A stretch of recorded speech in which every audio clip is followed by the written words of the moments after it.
নমস্কার। 2020 ডিসেম্বর থেকে আমাদের বাংলায় প্রতি মাসে একবার করে আমরা উপনিষদ পাঠ ও ব্যাখ্যা করছি।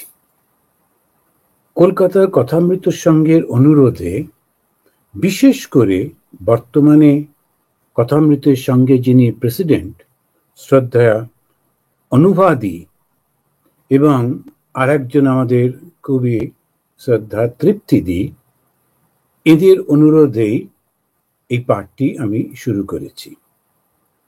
প্রথম আলোচনাটি হয়েছে উপনিষদ কি ও কেন। তারপর আমরা 3টি উপনিষদ পাঠ করেছি। জানুয়ারি 2021 থেকে জুন পর্যন্ত 2021-এর ঈশ উপনিষদ পাঠ ও ব্যাখ্যা হয়েছে।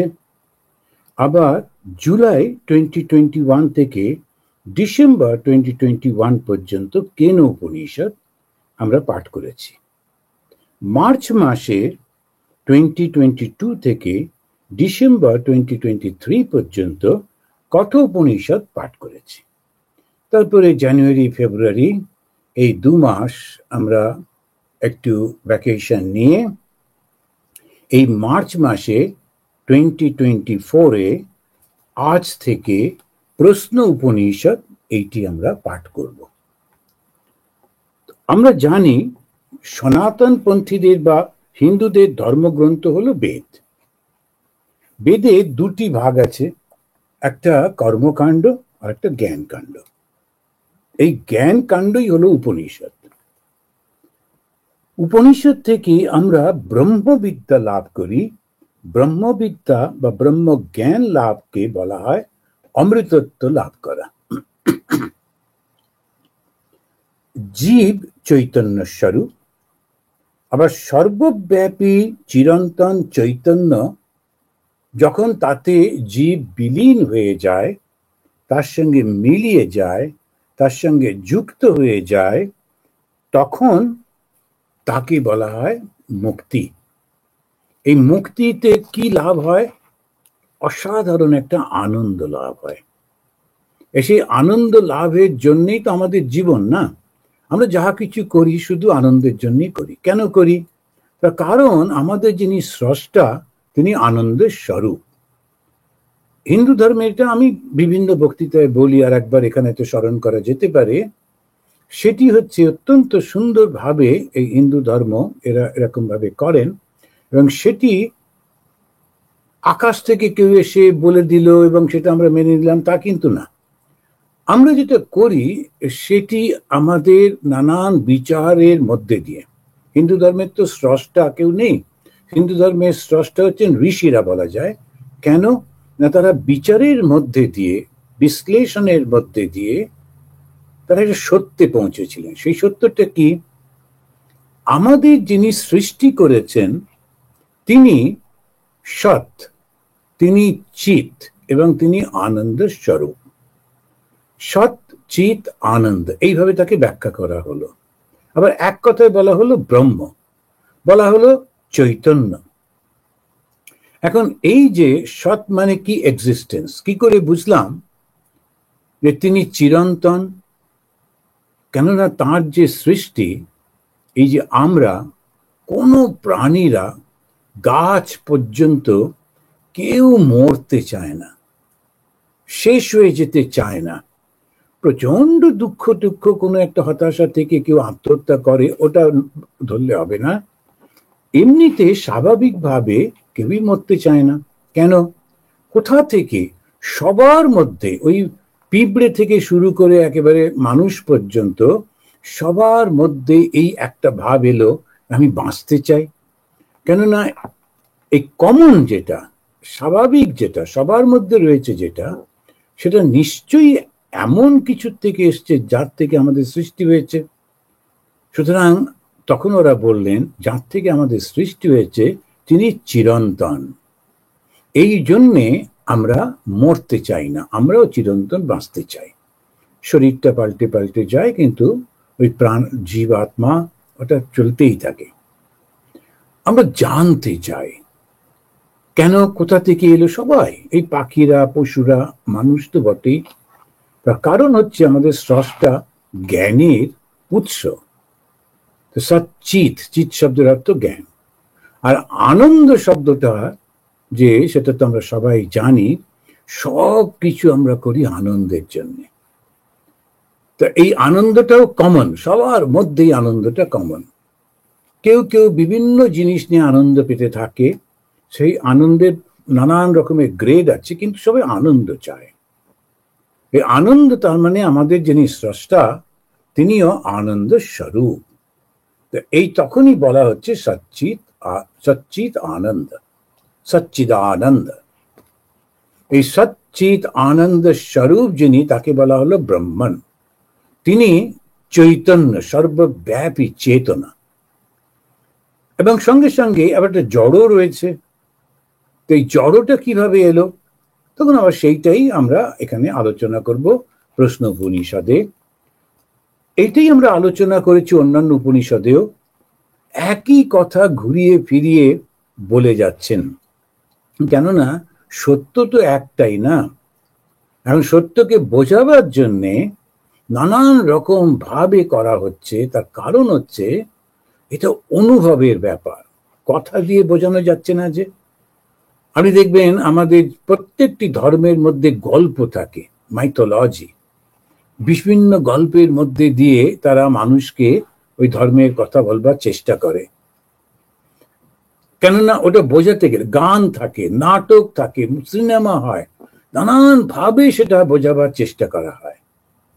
রাধা এবং কৃষ্ণ, রাধা হচ্ছেন জীবাত্মা, কৃষ্ণ হচ্ছেন পরমাত্মা। এই রাধা গিয়ে কৃষ্ণের সঙ্গে মিলিত হচ্ছেন। রাধাকে কেন নারী করা হলো? কারণ নারী পুরুষের প্রেম, এটা আমরা বুঝতে পারি, অনুভব করতে পারি। তার সেই কারণেতে রাধা যেন নারী, কৃষ্ণ যেন পুরুষ, এবং তাদের একটা চিরন্তন টান। এবং রাধা যখন সমস্ত ত্যাগ করে কৃষ্ণের জন্য ছুটে যাচ্ছেন, তিনি সন্ন্যাস গ্রহণ করছেন। জগতের কোনো কিচ্ছু তাকে আটকাতে পারছে না।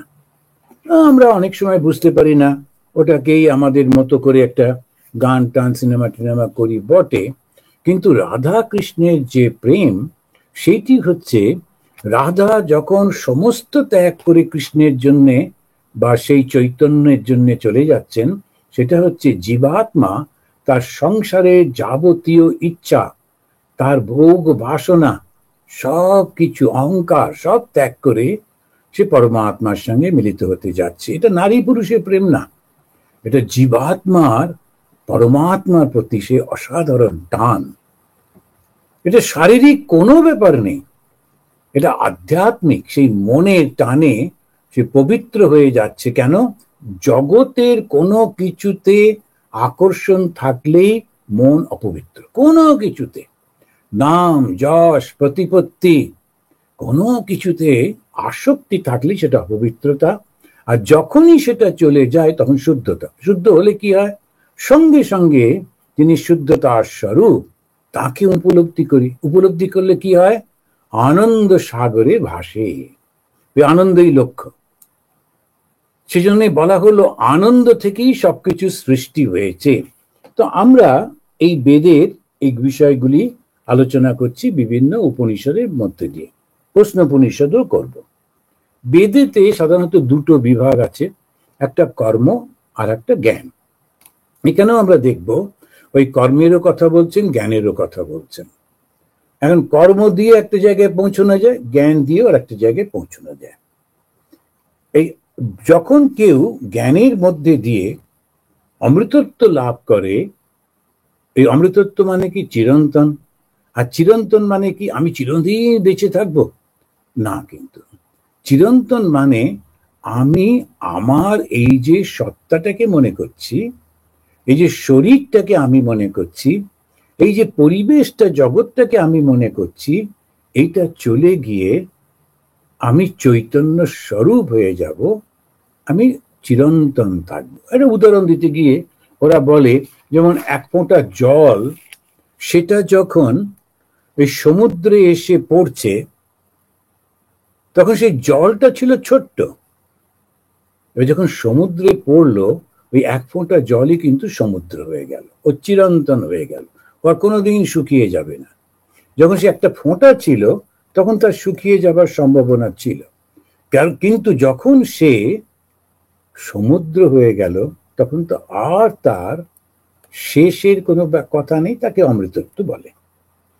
আনন্দ মানুষের জীবনের লক্ষ্য, তাই ব্রহ্মজ্ঞানী ঋষিরা নানা ভাষায় নানা ভাবের মধ্যে দিয়ে এই আনন্দের সন্ধান দিয়েছেন, পথ বলে দিয়েছেন।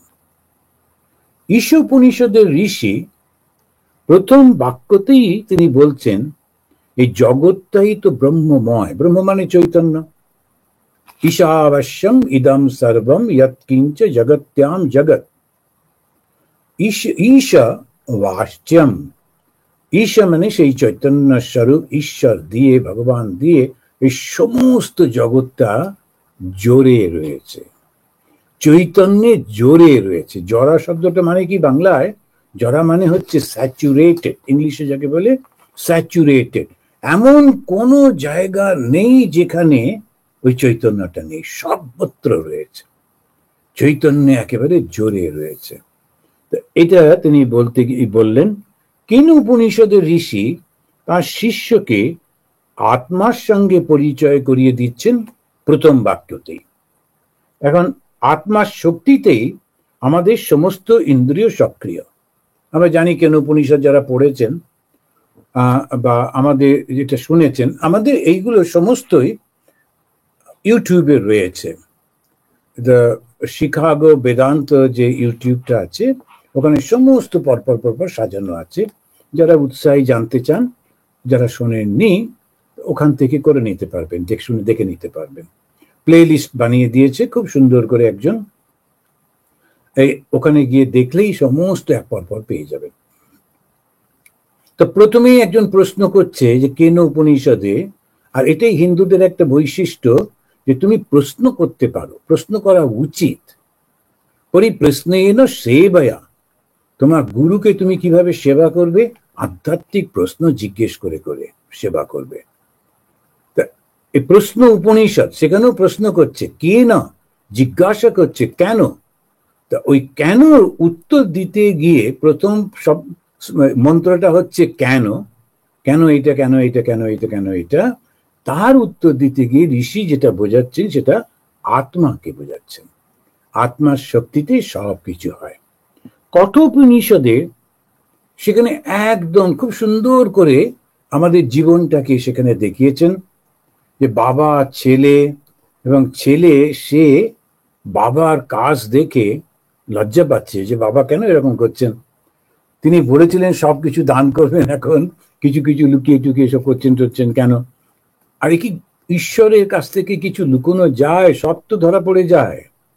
ওই যে বড় বড় দুটো চোখ আমাদের জগন্নাথে সবসময় লক্ষ্য করছে, কোনো কিছু লুকোনো যায় না তো। তাহলে বাবা একটু কিছু লোক হাততালি দেবে, কিছু লোক প্রশংসা করবে বলে ভালো ভালো সমস্ত গরুগুলোকে লুকিয়ে রেখে, খারাপ যেগুলো বুড়ো হয়ে গেছে দুধ দেবে না, আচ্ছা ওইগুলো খাওয়াতে শুধু শুধু খরচা হচ্ছে, এবার দান করে দিই বলে দান করে দিচ্ছেন।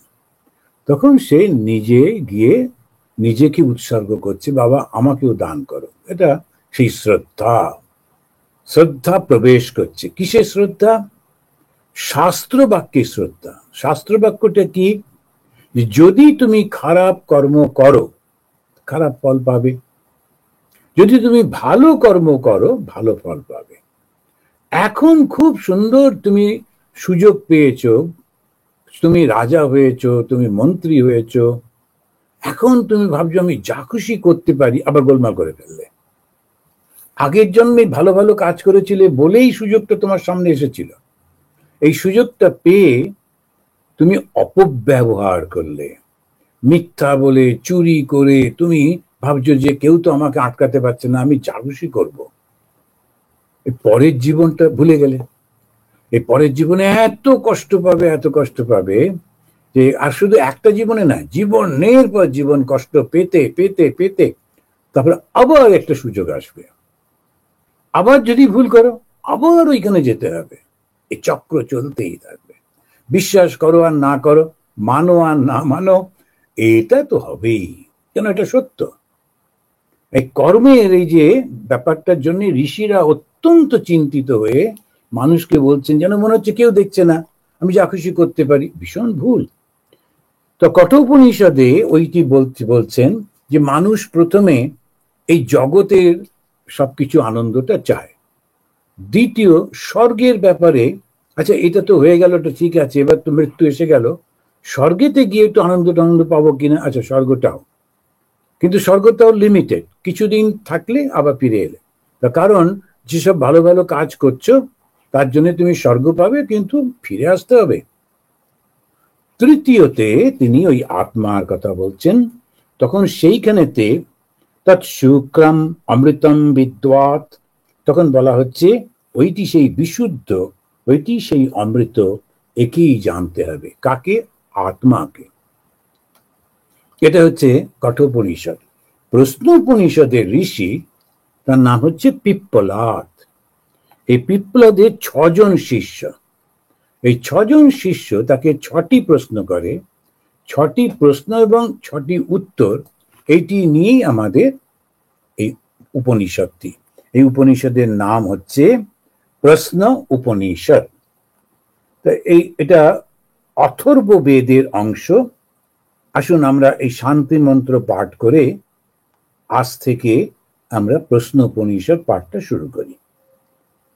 ওম ভদ্রম কর্ণেভি শৃণুয়াম দেবাঃ। হে দেবতাগণ, দেবাঃ, হে দেবতাগণ, আমরা কানের দ্বারা যেন মঙ্গল বাক্য শুনি। ওম ভদ্রম কর্ণেভি শৃণুয়াম দেবাঃ। ভদ্রম পশ্যে অক্ষবিয়ত্রাঃ। চোখের দ্বারা যেন ভালো ভালো জিনিস দর্শন করি। স্থিरै অঙ্গৈঃ তুষ্টুবাগম সস্তনুভিঃ। সুস্থ শরীরে যাতে তোমার প্রার্থনা করতে পারি, এবং ব্যাসেম দেবহিতম যদায়ুঃ। যতদিন বাঁচব আমরা যেন ভগবান যে জিনিসগুলি পছন্দ করেন, ভালোবাসেন, সেই রকম সমস্ত কর্ম করতে পারি। এইটি হচ্ছে আহার। আমরা হিন্দুরা যে আহার নিয়ে মাতামাতি করি, এখন তো এই কথা বলতে গেলেই লোকেরা রেগে যাবে। আহার মানেই যেন একটু আতপ চাল খাওয়া, তা কিন্তু না। আহার মানে হচ্ছে ভালো চোখ দিয়ে, কান দিয়ে, নাক দিয়ে এবং স্পর্শ দিয়ে, অবশ্য জিহ্বা দিয়ে আমরা যেগুলো গ্রহণ করি। তো জিহ্বা দিয়ে যেটা গ্রহণ করি সেটা শরীরের জন্য বেশিরভাগ ক্ষেত্রে। অশনা পিপাসে, মানে ক্ষুধা আর তৃষ্ণা, এই অশনা পিপাসে, সেটা কার? শরীরের ধর্ম। মনে কিন্তু ভালো শব্দ, ভালো কথা, এইটা মনে, আর সেইটা কোথা থেকে যায়? কান দিয়ে। মন কি খায়? ভালো দৃশ্য। ভালো দৃশ্যটা যেন দেখতে পায়, ওইটাই হচ্ছে আহার। আমাদের হয়েছে গোলমাল হয়ে কিছু লোক ওই আহারে গিয়ে পড়েছে। ওই জন্যই স্বামীজি রেগে মেগে বললেন, তোদের কি আর ধর্ম আছে বাবা? তোদের ধর্ম এখন ভাতের হাঁড়িতে। কে রান্না করছে, কি রান্না করছে, কবে রান্না করছে, কিভাবে খাচ্ছে, এই নিয়ে তুমুল একেবারে আলোচনা, আর সবাই প্রচন্ড উত্তেজিত। উনি মনে করছেন একটুখানি ভাত এবং আলু সেদ্ধ ঘি দিয়ে খেলে হ্যাঁ একেবারে ব্রাহ্মণ হয়ে গেল। একেবারে না। মনটা কোথায়? মনটা সবাইকে মারবো মারবো মারবো করছে, ওটা তো একেবারে আসরিক মন, ওষুধদের মতো মন হয়ে গেছে। সে তুমি ঘি খাও আর তেল খাও, কিছু লাভ হয় না। এটা একটু বুঝতে হবে। এটা আধুনিক একটা ভীষণ অ্যাডভান্স এজের মধ্যে আমরা রয়েছি। এত অ্যাডভান্স এই যে যুগটা, এখনো এসে ভুল ভ্রান্তি করে সময় নষ্ট করার কোনো মানে হয়? এখন দেখবেন যারা ছেলে মেয়েরা পড়াশুনো করে, ওরা খুব টাইম বাউন্ড। এই 6 মাসের মধ্যে আমার একটা পড়া শেষ করতে হবে, তারপরে 6 মাসে আমার সেকেন্ড সেমিস্টার শেষ করতে হবে, একদম টাইম বাউন্ড। তো এই টাইম বাউন্ডের এই যুগে এখন ওই খাবার নিয়ে মারামারি করা, এগুলো সব বোকার মতো, যারা করে করুক গে।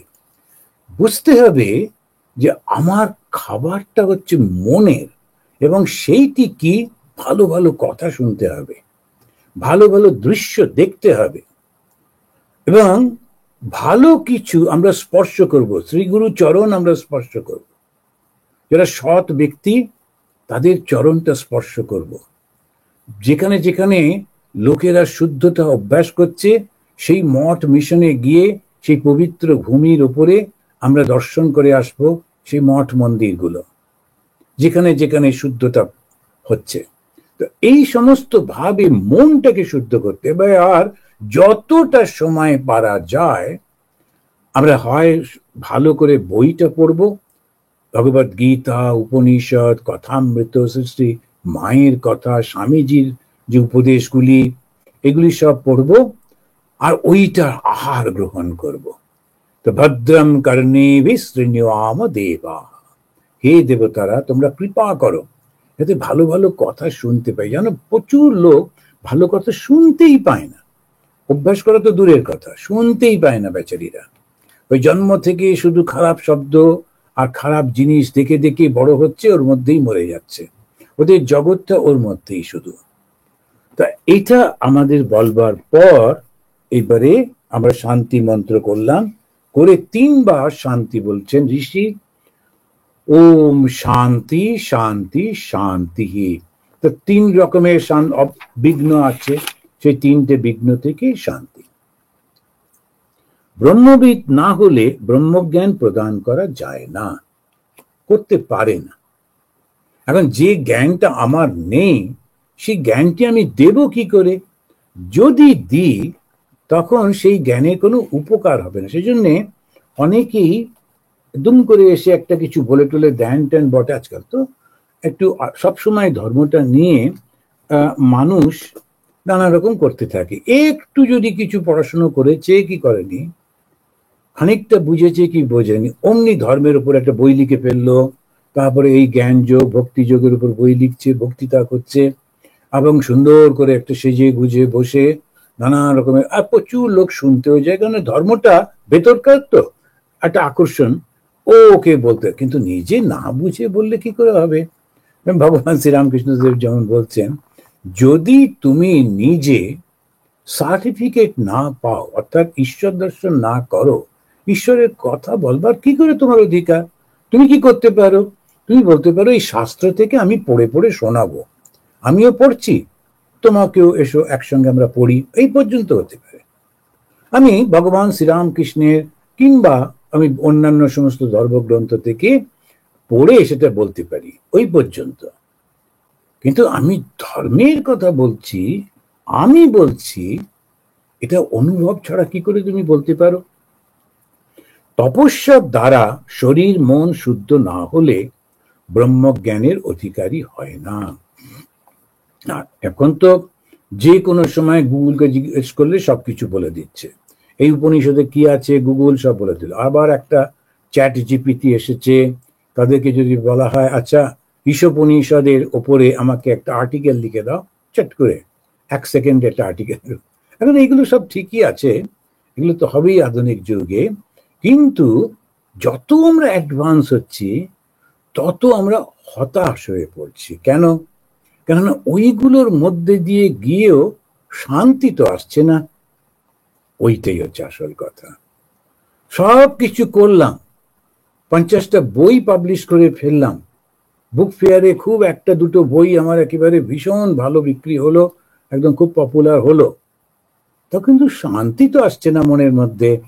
আমাকে দেখলে লোকেরা খুব হাততালি দিচ্ছে, খুব একটা উৎসাহ, কিন্তু যেই আমি একলা ঘরের মধ্যে ঢুকছি তখন মনটা উথাল পাতাল, অশান্তি। তার কারণ হচ্ছে আসল জায়গাটা পৌঁছতে পারছি না। আসল জায়গাটা হচ্ছে শান্তির উৎস। শান্তির উৎসটা কি? এই জগৎটাই তো আমি চাই না। কে আমাকে কটা লাইক দিল তাতে কি এসে গেল? এখন সেইটাই হচ্ছে আসল কথা। লাইকটাই কি ব্যাপার নয়, ব্যাপারটা হচ্ছে আমি আমাকে লাইক দিতে পারছি কিনা, ওইটা ভীষণ বড় কথা। আমি মহা আনন্দে আছি, এই ভাবটা রাখতে হবে। কিরকম না, আমাকে লোকে প্রশংসা করুক না করুক, আমি তো কারোর কোনো ক্ষতি করিনি, আমি সবার জন্য প্রার্থনা করছি। আর আমার যেটুকু আমার প্রয়োজন সেটি তো ভগবান আমাকে দিয়েছেন, আমি ওতেই খুশি। আমি দিন রাত সবকিছুর মধ্যে ভগবানের এই লীলা দেখে খুব খুশি। কতগুলো খারাপ লোক ভগবান সৃষ্টি করেছেন, করে তাদের দিয়ে নানা রকমের গোলমাল করছেন, আবার কতগুলো ভালো লোক করেছেন, তাদেরকে দিয়ে ওই খারাপ লোকগুলোকে আটকাচ্ছেন। আমি এই বসে বসে পাড়ে বসে বসে দেখছি আর খুব মজা লাগছে, যেমন খেলা দেখে সেইভাবে দেখছি। আমি এর মধ্যে নেই, আমি খাই দাই আর মজা লুটি। ওইটাই হচ্ছে, যেই আমি বুঝে গেলাম পুরো ব্যাপারটা হচ্ছে ভগবান এইটাকে নিয়ে একটা ড্রামা করেছেন। তিনিই পুরুষ হয়েছেন, তিনিই নারী হয়েছেন, তিনি পশু হয়েছেন, পাখি হয়েছেন, গাছপালা হয়েছেন, সমস্ত কিছু হয়েছেন।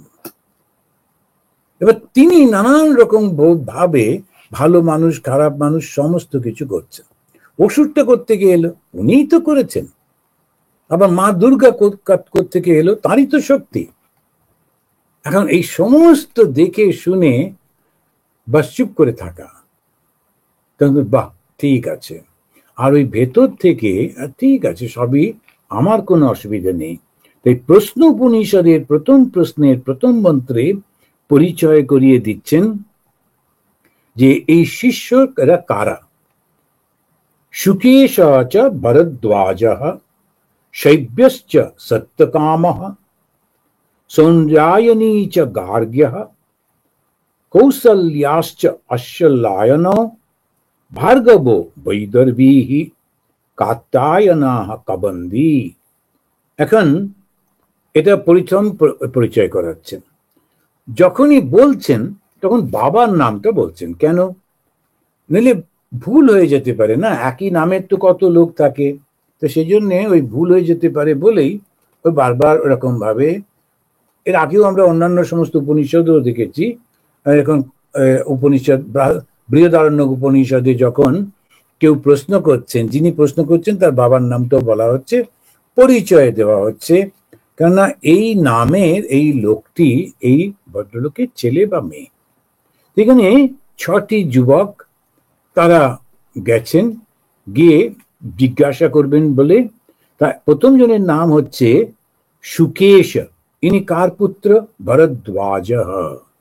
ভরদ্বাজ ঋষির পুত্র। ভরদ্বাজ নিজেই কত বড় ঋষি, কত বড় জ্ঞানী। কিন্তু অনেক সময় খুব জ্ঞানী লোকের ছেলে ওর বাবার কাছ থেকে শিখতে চায় না, এটা যেমন স্বাভাবিক হয়ে থাকে। বাবা আবার কি পড়াবে, কিন্তু বাবার বন্ধু সে যেই প্রফেসর, উনি তার কাছে গিয়ে হাত জোড় করে বসে থাকলো। বাবা হয়তো ওর থেকে বেশি ভালো জানে, কিন্তু তবু বাবার কাছে ছেলে ঠিক পড়তে চায় না। এটা খুব স্বাভাবিক, একটা রিলেশনের উপর নির্ভর করে। আর বাবাও ঠিক মতো ছেলেকে বোধহয় বোঝাতে পারেন না, তাই অনেক সময় দেখা গেছে যে ওই ছেলেকে বাবা আর একজন তার বন্ধুর কাছে পাঠিয়ে দিচ্ছে, আর একজন ঋষি বা যিনি জানেন তার কাছে পাঠাচ্ছেন। এতে কোনো অসুবিধা নেই। তা ভরদ্বাজ ঋষির ছেলে শুকেশ, সে এসেছে। শৈব্যশ্চ সত্যকামঃ, শিবির পুত্র হচ্ছে সত্যকাম, এই জাবাল পুত্র নয়। এই জন্যে আমরা জানি একজন সত্যকাম, তার নাম হচ্ছে জাবাল। জাবাল সত্যকাম, সেই জাবালের নয়, এটা হচ্ছে শিবির পুত্র সত্যকাম। শৈব্যশ্চ মানে শিবির, শিবির পুত্র হচ্ছে সত্যকাম। সৌন্দায়নী চ গার্গঃ, গর্গ বংশের সূর্যের পৌত্র। এটা কিন্তু ওর ছেলে না, ওর পৌত্র, ছেলের ছেলে। সেজন্য বলছেন সূর্যের পৌত্র। এরা গর্গ বংশের। তো গর্গ বংশ মানে একটা যেমন ফ্যামিলি একটা থাকে না, সেই রকম সেই ফ্যামিলি থেকে বলছে। আর কৌশল্যাশ্চ অশ্বলায়না, অশ্বল পুত্র কৌশল্য। কৌশল্য হচ্ছে সেই ছেলেটির নাম, তার বাবার নাম হচ্ছে অশ্বল।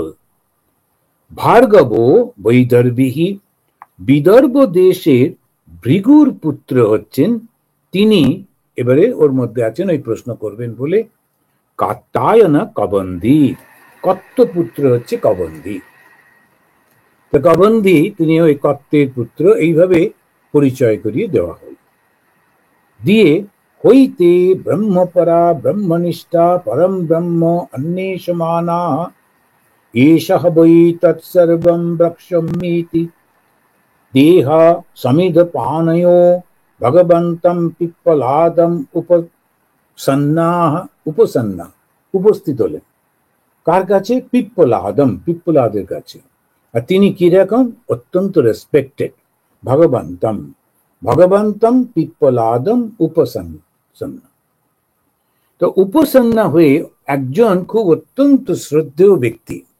তো আমরাও যেমন যে যারা যারা খুব বিখ্যাত প্রফেসর, তখন তাদের কাছে গিয়ে তাদের বক্তৃতা শোনা, এরকম যেমন আমাদের সময়ও যে কোনো ভালো প্রফেসর কোনো একটা কলেজে বা ইউনিভার্সিটিতে তিনি বক্তৃতা করবেন, কোনো একটা বিষয় বোঝাবেন, একটা 3 দিনের একটা বিষয়, ওই বিষয়টিকে 3 দিন ধরে বোঝাবেন, অমুক দিনে অমুক সময় অমুক সময় অমুক সময়।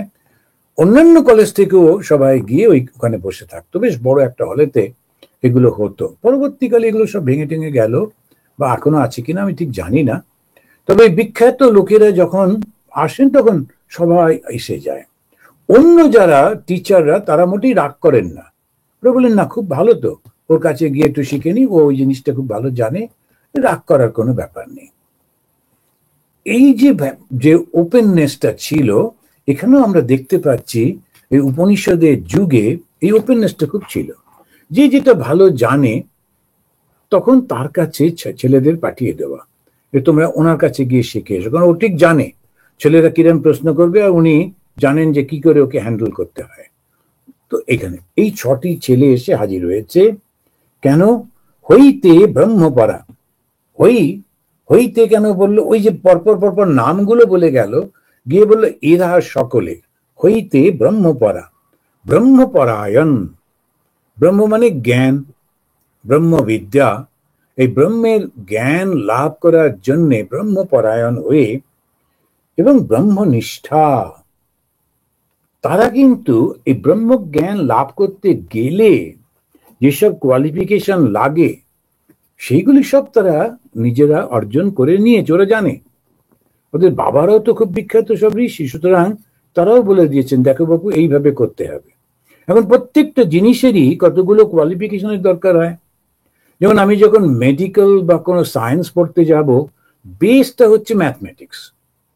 তো ম্যাথসটা যদি না জানি, ম্যাথমেটিক্সটা যদি না জানি, অঙ্কটা যদি না জানি, তখন সায়েন্সের দিকে যাওয়া যায় না। ফিজিক্স পড়ি, কেমিস্ট্রি পড়ি, কিংবা আর যেরকমই একটা আলাদা আলাদা করে নিই না কেন, মেডিসিনের দিকে যাই, বেস একটা রয়েছে, ওইটা না হলে তুমি পাবে না, পারবে না পড়তে। যেতে পারো কিন্তু সুবিধে করতে পারবে না, খুব অসুবিধাজনক।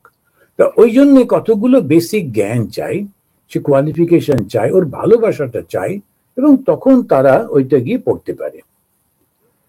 এখানেও তুমি বলছে যখন তুমি ব্রহ্মজ্ঞান লাভ করতে আসবে, আর সেই ব্রহ্মজ্ঞানের সঙ্গে সঙ্গে জগতের নানান রকমের সব ব্যাপারে সব জড়িয়ে রয়েছে, ও কি ব্রহ্মজ্ঞান লাভ করতে পারে? সে তো পারবে না। সুতরাং তাকে কি করতে হবে? মনটাকে সংযত করতে হবে। জগতের বিভিন্ন বিষয়ে তার মন নেই, ও চায়ও না ওগুলো। নাম যশ দেহ সুখ চাই না মা, যেমন ঠাকুর বলছেন, নাম যশ দেহ সুখ চাই না। এইটা যাদের মধ্যে আছে তাদের প্রথম এই গুণগুলি যাবে। এখন এই গুণের জন্য তার কিন্তু কোনো বিখ্যাত ইউনিভার্সিটির তিনি পড়াশুনো করেছেন, তার একটা বিরাট সার্টিফিকেট আছে, first class, first gold medal, এগুলো কোনো লাভ নেই। আপনারা যারা অনেকেই জানেন, ভগবান শ্রীরামকৃষ্ণ দেবের একজন শিষ্য ছিলেন যিনি একেবারে কোনো পড়াশুনো জানতেন না, লাটু মহারাজ, লাট্টু রাম বলা হতো, বিহারের মানুষ, ঠাকুরের কাছে এসেছিলেন। কিন্তু ঠাকুর তাকে ব্রহ্মজ্ঞানী করে দিলেন। কেন? ওর মধ্যে জগতের কোনো ইচ্ছা ছিল না, শুধু ঠাকুরকে চাই, ভগবানকে চাই, ঈশ্বরকে চাই। সুতরাং এই জাগতিক বিদ্যা, উনি ওই ইউনিভার্সিটিতে পড়া, ওরে বাবা উনি তো সাধু হবেনি, এটা ভুল কথা, এর সঙ্গে কোনো সম্পর্ক। ওই জন্য সন্ন্যাসীরা ওদের পূর্ব জীবনের এইসব কথাগুলো বলতে চান না। অনেক সময় অনেকে না জেনে বলে, আর এই ওয়েস্টের এই পশ্চিমের দেশে আপনাকে একটু বলতেই হয়, তাই ওরা সব বলে টলে। কিন্তু সাধুর পরিচয় কি? সাধুর পরিচয় বংশ নয়, কোন বংশে জন্মেছে ওটা নয়। সন্ন্যাসীর পরিচয় হচ্ছে তার গুরুকে, গুরু পরম্পরা। কথা নেই বার্তা নেই, একটা গেরুয়া পরে নিলাম, একটু দাড়িটা বড় করে নিলাম, মাথায় একটু ভস্য লাগালাম, বেশ সুন্দর সাধু সাধু দেখায় বটে, কিন্তু পরম্পরাটা কি, ট্র্যাডিশনটা কি, তোমার সম্প্রদায়টা কি, কিভাবে কার কাছে তপস্যা করছো, এইগুলো হচ্ছে তাদের পরিচয়। এই যে ছেলেগুলি এসছে, এরা কিন্তু সন্ন্যাসী না, এরা ব্রহ্মচারী। আর ব্রহ্মচারী অর্থে তারা জগতের কোনো কিছু নিয়ে চিন্তা করে না, সেই জন্যেই এটা বলা হচ্ছে। এখন আমরা যখন অনেকেই খুব সুন্দর সুন্দর বেদান্তের উপর বক্তৃতা করেন, একদম অদ্বৈত বেদান্ত, শুনতে খুব ভালো, কিন্তু শুনছেটা কে? সে কি পারবে? ওইটা তার হচ্ছে একটা এন্টারটেনমেন্ট হলো, একটা তার জাস্ট ফর নলেজ হলো। যেমন আমরা একটা জেনারেল নলেজ বাড়াই, সেরকম একটু জেনারেল নলেজ বাড়লো, অদ্বৈত বেদান্তটা কি, শঙ্করাচার্য কি বলেছেন, কিংবা বুদ্ধিস্টরা কি বলে, এগুলো বেশ ভালো। এই প্রফেসররা বা যেমন সব পড়াশুনো করে, যারা ফিলোসফি নিয়ে পড়ছে ওইটা। কিন্তু সাধন যদি করতে হয়, ওতে কাজ হবে না, কেননা তুমি ওটা করতে পারবে না, তোমার সেই কোয়ালিফিকেশনটা নেই। আছে কিনা নিজেকে দেখতে হবে, নেই বলবো না, আছে কিনা নিজেকে ভেবে দেখো, তুমি কি সত্যিকারে সব ত্যাগ করে বেরিয়ে পড়তে পারবে? এই জগৎ মিথ্যা যখন বলছো, তারপরে ছুটছো অফিস অ্যাটেন্ড করতে এবং মিটিং অ্যাটেন্ড করতে, আবার বলছো জগৎ মিথ্যা, ঠিক হচ্ছে? নিজেকে ঠকাচ্ছ তো। তো সেই জন্যে ভগবান শ্রীরামকৃষ্ণদেব বলছেন যে প্রথমে আগে দেখে না। এই যে ছেলেগুলি সম্পর্কে বলতে গিয়ে কি বললো, হইতে ব্রহ্মপরা ব্রহ্মনিষ্ঠা, এরা ব্রহ্মপরায়ণ, অর্থাৎ ওইটা নিয়েই চর্চা করে, পড়াশুনো করে, ধ্যান ধারণা তাদের ওটার উপরই, ব্রহ্মনিষ্ঠা। পরম ব্রহ্ম অন্বেষমানাহা, পরম ব্রহ্মকে জানবার জন্যে ঈশা হবই, ইনি পারবেন।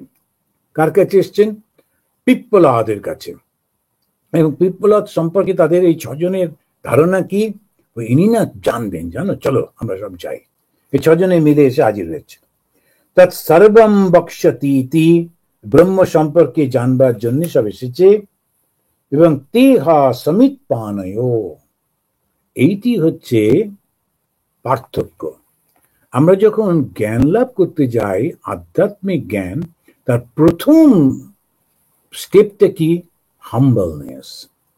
যদি প্রথম হাম্বলনেসটা না থাকে, ও না না এই গুরু কিরকম একটা দেখতে, না এটা ও উনি তো এরকম এশিয়ান, আমি তো এখানকার আমেরিকান, এরা সব হচ্ছে গরিব দেশের লোক, ওর কাছ থেকে কি শিখবো, যাকে যায় একটুখানি শিখে নিই, বাস হয়ে গেল, আমি সব জানি। ভুল হয়ে গেল, ওইটা হবে না। একেবারে সমিত পানায়। কেন সমিত বলছেন? তখনকার দিনে সারাক্ষণ আগুনটা জ্বালাতে হতো। তখন বুঝতেই পারছি আমাদের যে যখন উপনিষদের ঋষিরা জঙ্গলের মধ্যে রয়েছেন, আগুনটা ওদের খুব এসেনশিয়াল ছিল। তো অনেকজন ছাত্র থাকতেন, ছাত্রীরা থাকতেন, লোকজন থাকতো, তো আগুনটা জ্বালিয়ে রাখতে হতো, নানান কাজের জন্যে আগুন লাগতো। তাই কাঠ লাগতো, শুকনো কাঠ। সেই শুকনো কাঠ যেটা দিয়ে যজ্ঞ করা হবে, আগুন জ্বালানো হবে, তাকে বলতো সমিত। আর পানি মানে হাত, হাতে করে ওই শুকনো কাঠ নিয়ে বা কাঁধে করে সেটি যাচ্ছেন। তাতে কি হচ্ছে, এই অতি সাধারণ একটা কাজ করছি আমি গুরুর জন্যে, কি না জঙ্গলে গিয়ে শুকনো কাঠ গুছিয়ে সেইটাকে একটা বড় বান্ডিল করে সেইটা কাঁধে নিয়ে মাথায় নিয়ে আসছি। তখন আমার অহংকারটা দূর হয়ে যাচ্ছে, আমি এত লোকের ছেলে, আমার বাবা বিরাট বড় রাজা কিংবা জমিদার কিংবা পণ্ডিত মান্য লোক, তাতে কিচ্ছু এসে যায় না। ওই সমিত পানায় উনি আসছেন। ভগবন্তম পিপ্পলাদম উপসন্না, তার কাছে এসে পৌঁছলেন, যে অত্যন্ত শ্রদ্ধেয় এই ঋষি পিপ্পলাদের কাছে তারা এসে পৌঁছলেন। ঋষি পিপ্পলাদ এই ছজন যুবককে বললেন, তোমরা 1 বছর তপস্যা করো, ব্রহ্মচর্য পালন করো ও শ্রদ্ধা অনুশীলন করো আমার এই আশ্রমে থেকে, তারপর এসে প্রশ্ন করবে, তারপর যদি পারি আমি উত্তর দেব। এখন এই যে ব্রহ্মবিদ্যা শিখতে যাচ্ছেন, তো যখন শিখতে গেল, যাওয়ার সঙ্গে সঙ্গে একবারে আচ্ছা ঠিক আছে আমি এরকম ভাবে এসে গেছি, একটু বলে দিন তো কি হলো, আমার এই সব টিকিট কাটা আছে, আমি আজকে সন্ধ্যে ট্রেনেই চলে যাব এবং উবার বুক করা আছে, এইরকম হলে হবে না। ঋষির কাছে যেই গেল, বললো 1 বছর চুপ করে পড়ে থাকো এবং তুমি ব্রহ্মচর্য পালন করছো। ব্রহ্মচর্য পালন মানে জগতে কোনো দিকে আমার এই 5টা ইন্দ্রিয় যাবে না, চক্ষু, কর্ণ, নাসিকা, জিহ্বা, ত্বক, এইগুলো কোনোভাবেই যেন ওই বাইরের জিনিস ভোগ করবার জন্য না যায়। তো সেইটা প্রথম। শ্রদ্ধা, শ্রদ্ধা কি? দুটো, গুরু যেটা বলবে সেটি সত্য বাক্য, আর আমি অবশ্য অবশ্য ওই বাক্য পালন করতে পারবো, আমার উপরও নিজের উপরও তার শ্রদ্ধা রয়েছে, বিশ্বাস রয়েছে, তা না হলে পারবে না।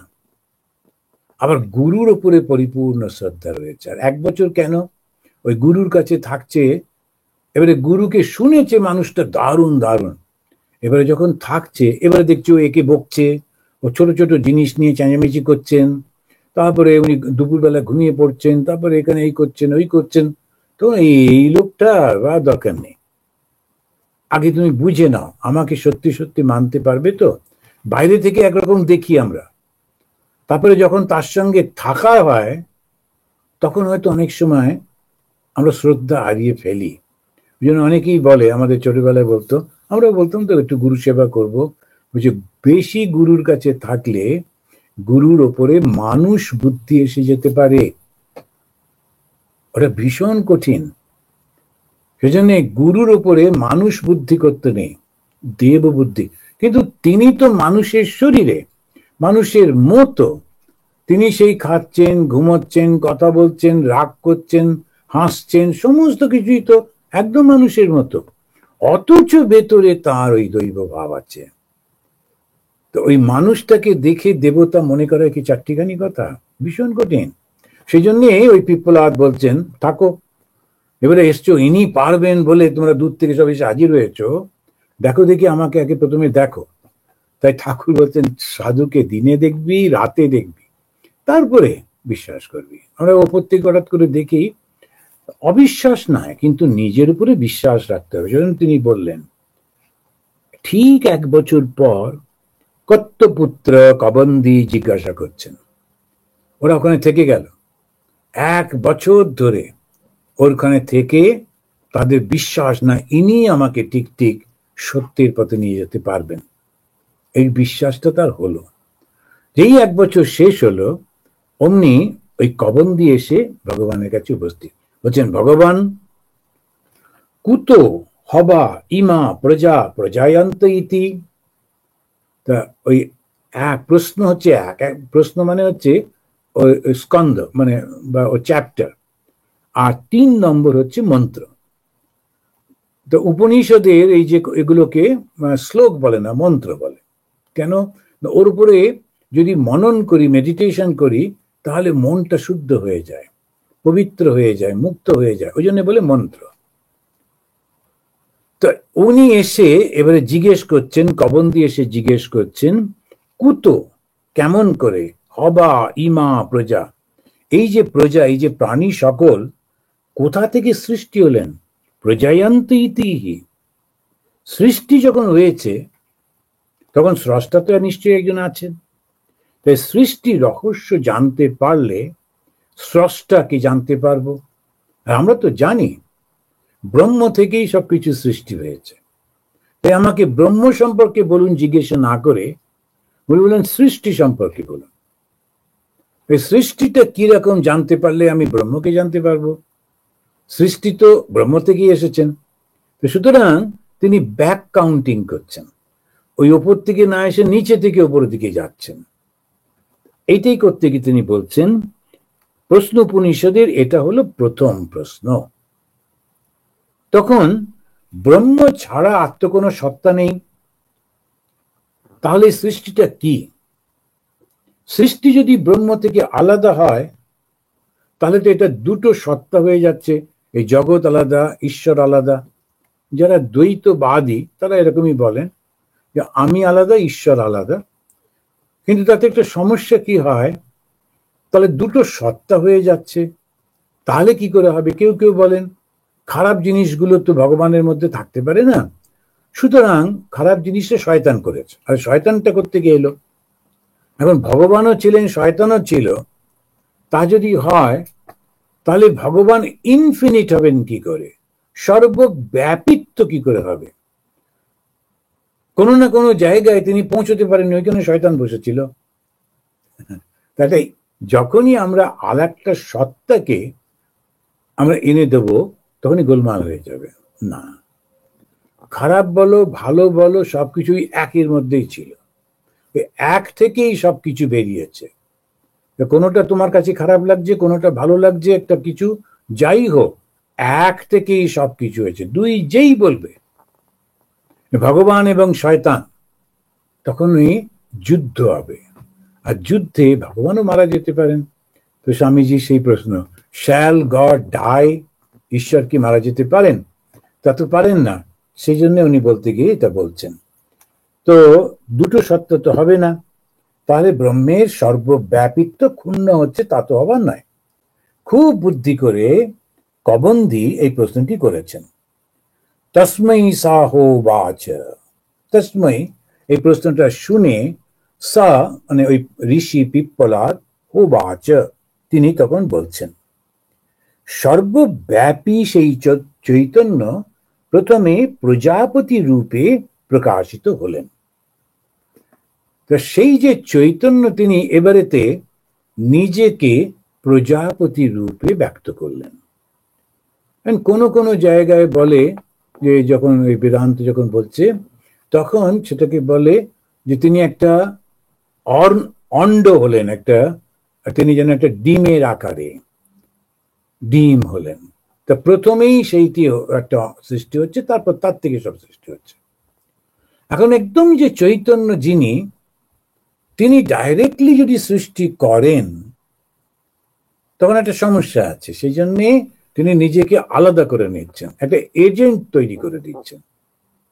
এজেন্টটা কে? উনি নিজেই, কিন্তু তিনি তার থেকে আলাদা করে নিচ্ছেন নিজেকে। এবার যে সৃষ্টি করবে, তাকে তার মধ্যে তিনটে গুণ তো থাকতেই হবে। কি কি গুণ? সত্য, রজ আর তম, ভালো মন্দ আর দুটোর মিশ্রণ। তো সত্য রজ তম তিন গুণ যার মধ্যে থাকবে, সেও তো লিমিটেড হবে সৃষ্টি যখন করছে। তো সেই কারণে আমরা সবসময়, এই জন্য হিন্দু ধর্মের এই যে ফিলোসফিটা, আমরা তো অত গভীরে যাই না। মন্দিরে গেলাম, একটু ফলমূল দিলাম, এক মিষ্টি খেলাম, কপালে একটা তিলক লাগালাম, বাস হই হই করে পুজো হয়ে গেল। আমাদের এই ঠাকুর খুব জাগ্রত ইত্যাদি বলে টলে, যদি ইচ্ছাটা পূরণ হয়, জাগ্রত না হলে ওই মন্দিরে আর যাবো না। এত পয়সা দিয়ে খুব দামি মিষ্টি দিলাম, তাতেও কোনো ফল হলো না, ইত্যাদি ইত্যাদি বলে রাগারাগি করে। আসলে হচ্ছে কি, জিনিসটাকে যদি বুঝতে পারা যায়, খুব অসাধারণ একেবারে। কোনো বিশ্বাসের ব্যাপার না, এটা একদম বোঝার ব্যাপার, নিজের জ্ঞানের ব্যাপার, তারপরে সেটাকে বিশ্বাস করা। তো এখানে উনি ওই বলতে গিয়ে বলছেন যে, তুমি তো বলছো এই ব্রহ্ম ছাড়া আর কিছু নেই, তাহলে জগৎটা কি? জগৎটাকে কে সৃষ্টি করলো? এই প্রশ্নের উত্তরে বলতে গিয়ে উনি বলছেন যে, সর্বব্যাপী যিনি চৈতন্য, তিনি একটা প্রজাপতি সৃষ্টি করলেন। আপনি যদি দেখেন, যারা দ্বৈতবাদী, তারা বলেন ভগবান বিষ্ণু, তিনি ব্রহ্মাকে সৃষ্টি করলেন। এই ব্রহ্মা যিনি, তিনি তার চারটে মাথা। কেন? চার রকমের জ্ঞান। তো ওটা বোঝাবার জন্য সত্যি সত্যি চারটে মাথা নয়, মানে চারটে বেদ তিনি জানেন, ওটা বোঝাবার জন্য চারটে মাথা করে একটা রূপকের মাধ্যমে। ওই যে ব্রহ্মা, তিনি সৃষ্টি করছেন। এই ব্রহ্ম কিন্তু জগতের সঙ্গে সঙ্গে পাল্টেও যাচ্ছেন। সৃষ্টিতে যখন পাল্টে যাচ্ছে, ব্রহ্মাও পাল্টে যাচ্ছেন। কিন্তু ওই যে বিষ্ণু যিনি সর্বব্যাপী, উনি পাল্টাচ্ছেন না। আবার যদি শাক্তদের দেখেন, তারা বলেন পরম শিব, তিনি একেবারে মৃত, তার শরীরের রংটা পেল হয়ে গেছে, একদম অনেক দূরের মরা শরীরের কোনো রং নেই এরকম, এবং মুখটা একটু হেলে গেছে, জীবটা মুখ থেকে একটু বেরিয়ে এসেছে, এরকম সাধারণত দেখা যায় না। কিন্তু পরমশিব যদি আপনারা সার্চ করেন দেখবেন ওই হচ্ছে পরমশিব। তিনি, তার মধ্যে কোনো কিচ্ছু নেই, কোনো ইচ্ছাই নেই। হঠাৎ তার যখন ইচ্ছা হলো জগৎ সৃষ্টির, তখন তিনি সদাশিব, যাকে আমরা সবসময় দেখি ওই সাদা রঙের, চোখ দুটো খোলা। কেন? ইচ্ছা হয়েছে জগৎ সৃষ্টি করবেন, এবং সৃষ্টি করবার জন্যে তিনি কালী রূপ ধারণ করলেন। এবং সৃষ্টিটা করবেন কি করে? জ্ঞান এবং কর্ম। সেই জন্য জ্ঞানের সিম্বল হচ্ছে ওই মাথাগুলি, যেটা মায়ের গলায় মুন্ডমালা। কাউকে মারেননি, এমনি একটু গল্প বলে দিয়েছে লোকের যাতে উৎসাহ হয়। মা কখনো কাউকে মারে? দুষ্টু হলেও মারবে কেন মা? সেই জন্য এই মায়ের গলায় মুন্ডমালাটা হলো জ্ঞানের প্রতীক। আর শুধু জ্ঞান থাকলে হবে না, কর্ম চাই। তাই মায়ের কোমরে মানুষের ওই যে হাতগুলো, কারুর হাত কাটেননি, ওইটা হচ্ছে সিম্বল। হিন্দুইজমটা ভীষণ সুন্দর। আমাদের এই যে সনাতন ধর্মটা এত অসাধারণ। তো ওই কর্ম এবং জ্ঞান, সেটা দিয়ে তো সৃষ্টি কে করছেন? মা করছেন। কেন নারী রূপ? কেন সৃষ্টি করছেন, যে পালন করছেন তিনি, ওই জন্যে। তাই তো ওই যে শিব পায়ে শুয়ে আছেন, তিনিই কালী হয়েছেন। এটা পুরুষ নারীর ব্যাপারই নেই। ওই একদম পরমশিব, তিনি সদাশিব হয়ে সৃষ্টি করছেন। আবার সদাশিব তিনি যখন কর্মটা করছেন, সৃষ্টি, স্থিতি এবং প্রলয়, তখন মা কালী। এটা হচ্ছে তন্ত্রে। এবং বৈষ্ণবরা যেটা করছেন, বিষ্ণু, তারপরে ব্রহ্মা, ব্রহ্মা থেকে প্রজাপতি ইত্যাদি। আমাদের যখন বেদান্তে আমরা দেখি, তখন দেখছি যে ওই চৈতন্য, তার থেকে প্রথম একজন সৃষ্টি হচ্ছেন, তারপরে বিরাট হচ্ছেন, ইত্যাদি ইত্যাদি। এখানে যখন প্রশ্ন করলেন প্রজা কাম বৈ প্রজাপতি, তিনি প্রজাপতির কাজ হলো প্রাণীদের সৃষ্টি করা, বৃদ্ধি করা, রক্ষা করা। তিনি সৃষ্টি করে দিলেন। কে সৃষ্টি করে দিলেন? চৈতন্য স্বরূপ যিনি, তিনি প্রজাপতিকে সৃষ্টি করলেন, এবং প্রজাপতি এই জগৎটা সৃষ্টি করতে লাগলো। প্রজা কাম তপ অতপ্যত তপ তপস্যা তপত্যা, সৃষ্টির ইচ্ছায় তিনি তপস্যা করলেন। তপস্যা মানে কি? সংকল্প করলেন। এবং খুব সুন্দর করে এবারে বলছেন, রয়িং চ প্রাণম চ মিথুনম উৎপদ্যতে। এটা এই প্রথম যে প্রশ্ন, ফোর্থ মন্ত্রতে। আমি একটু একটু করে বলছি, পুরো শ্লোকগুলো বলছি না। তো প্রথম যে এটাতে তিনি বলছেন, রয়িং চ প্রাণম চ মিথুনম উৎপাদয়তে। সৃষ্টির সর্বত্র সবকিছুর মধ্যেই চেতনা আছে, প্রাণের ক্রিয়া আছে। তবে কিছুর মধ্যে সেই চেতনা এত মৃদু যে আমাদের অনুভূতিতে তা আসে না, আমরা তাকেই জড় বলি। তা দুটো সৃষ্টি হলো, কি কি? একটা চেতন, একটা জড়। এই চেতনকে বলা হলো প্রাণ, আর জড়কে বলা হলো রয়ি। টার্মিনোলজি একটা ব্যবহার হলো। তো প্রাণ এবং রয়ি, রয়ি সৃষ্টি হলো। আবার একেই বলা হলো সূর্য এবং চন্দ্র। তার মানে চেতন তিনি প্রাণ, তিনি সূর্য, তাকে আবার অগ্নিও বলা হয়। আধ্যাত্মিক রূপে প্রাণ, আদি ভৌতিক রূপে অগ্নি, আদি দৈবিক রূপে হচ্ছে সূর্য। সূর্য জ্ঞানের প্রতীক। তা এই ব্রহ্ম জ্ঞান যারা লাভ করতে চান, তারা যদি এই জ্ঞানটা লাভ করেন, কি জ্ঞান? ভগবান শ্রীরামকৃষ্ণের ভাষায় এককে জানার নাম জ্ঞান। তো সেই জ্ঞানটা যখন লাভ করলেন, তখন এককে যারা জানলেন, এক থেকেই সবার সৃষ্টি যখন জানলেন, তখন তারা যেন সূর্যায়নের দিকে চলে গেলেন, উত্তরায়ণে চলে গেলেন। উত্তরায়ণ, দক্ষিণায়ন, উত্তরায়ণে চলে গেলেন।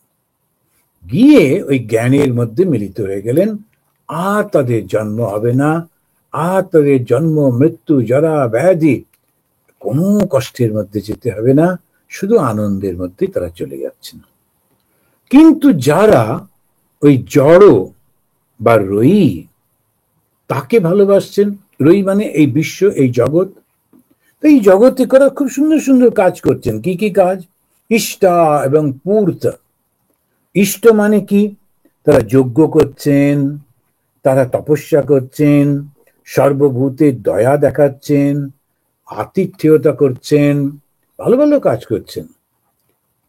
কিন্তু তাদের পেছনে উদ্দেশ্যটা কি?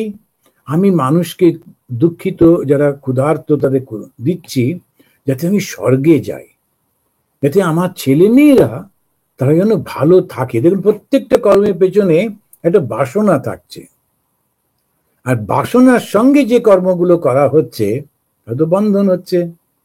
আর বাসনা তো স্বাভাবিক, আমি যখন সংসারে থাকবো তখন তো এটা হবেই। কিন্তু যারা সংসারে থেকেও বুঝে গেছে, তারা কি করছেন? ব্রহ্মচর্য, গারস্থ, বানপ্রস্থ, সন্ন্যাস, এই চারটির মধ্যে দিয়ে চলে যাচ্ছেন। তারা পড়াশুনো করেছেন, তারপরে সংসারে প্রবেশ করেছেন, সংসারেতে নিজে তার জ্ঞানটাকে প্রকাশ করে তার মাধ্যমে অর্থ উপার্জন করে, এবং তারা সেই আনন্দের মধ্যে নিজের জীবন কাটিয়ে রিটায়ারমেন্টের পরে মনটাকে সবকিছু থেকে উঠিয়ে নিচ্ছেন। আর পুত্র কন্যা, তারপরে নাতি পুতি, ওরে বাবা ওদেরকে না দেখলে থাকতে পারি না, এসব কোনো কিছুর মধ্যে নেই। ধীরে ধীরে মনটা তুলে নিচ্ছেন। তো অনেক তো হলো, আমি মারা গেলে নাতি কি করছে, নাতনি কি করছে, কে দেখবে? কোনো প্রয়োজন নেই, ওরা ঠিক হয়ে যাবে। জীব দিয়েছেন যিনি, আহার দেবেন তিনি, যিনি জন্ম দিয়েছেন উনি সবকিছু দেখবেন, আমার আর কোনো কাজ নেই। এবারে মনটা সেই জগৎ থেকে তুলে নিচ্ছে, নিয়ে দেবে কোথায়? ঈশ্বরকে দিচ্ছেন। এবং ঈশ্বরকে দেবার যখন দিচ্ছেন, যেই জগৎ থেকে তুলে নিচ্ছেন, তখন সন্ন্যাস হয়ে যাচ্ছে, ত্যাগ করছেন। ত্যাগের আর একটা নাম সন্ন্যাস। তো যেই সন্ন্যাসে তিনি ঢুকলেন, ওই জন্য চারটে স্টেজ আমাদের করে দেওয়া হয়েছিল: ব্রহ্মচর্য, গারস্থ, বানপ্রস্থ, সন্ন্যাস। কিন্তু ওই গারস্থতে ঢুকে এত জড়িয়ে পড়ে, আবার মনে করে আমি না দেখলে কে দেখবে, আমি না, তুমি যখন ছিলে না এই পৃথিবী কি ছিল না? তুমি যখন থাকবে না এই পৃথিবী কি শেষ হয়ে যাবে? বোকার মতো আমি আমি করে নিজেকে বেঁধে ফেলে এই গোলমালটা হয়ে যায়। সেজন্য এই সন্ন্যাসে চলে যেতে হবে। গিয়ে কি করতে হবে? সূর্যের পথে চলে যেতে হবে। সূর্য কি? জ্ঞান। কি জ্ঞান?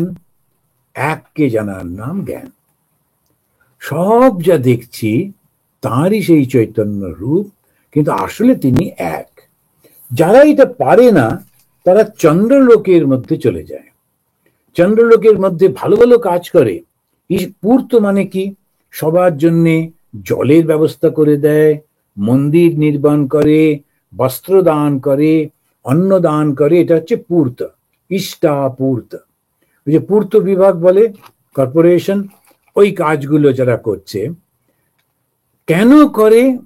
যাতে ঈশ্বরের আশীর্বাদ লাভ করা যায়। তখন দেখবেন কাপড় দিচ্ছে আর বলছে আমার ছেলে মেয়েগুলোকে আশীর্বাদ করবেন, ওরা যেন সুস্থ থাকে, আমার কিছু লাগবে না, ছেলে, কিন্তু আমারই তো ছেলে মেয়ে।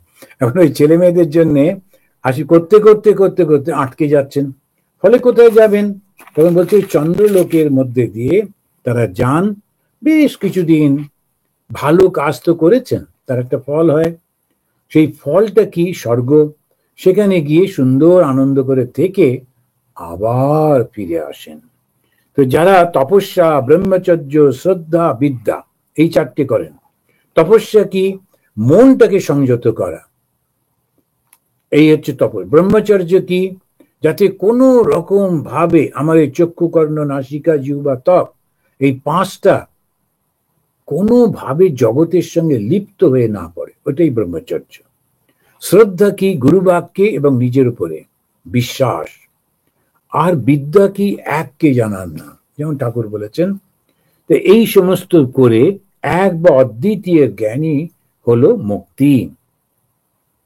বিশ্ব সৃষ্টি কে করলেন, কেমন করে করলেন, এই প্রশ্নের উত্তর দিতে গিয়ে ঋষি পিপ্পলাদ জড় ও চেতনের কথা বললেন। তারপরে চন্দ্র সূর্য জড় চেতনের প্রতীক হিসেবে বোঝালেন।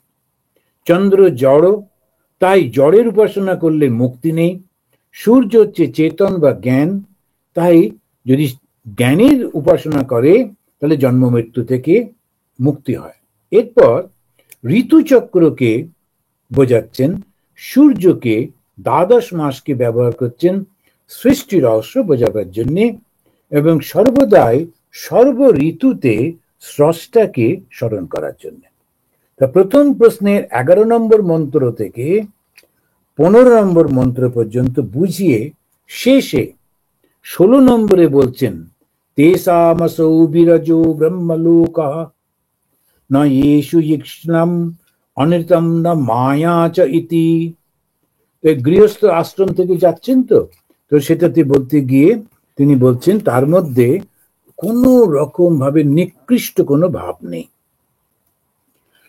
তারা ব্রহ্মচারী, তারা বানপ্রস্থি এবং ভিক্ষুতে প্রয়োজন অভাবেই তার কোনো মায়া নেই, মালিন্য নেই, রজগুণ।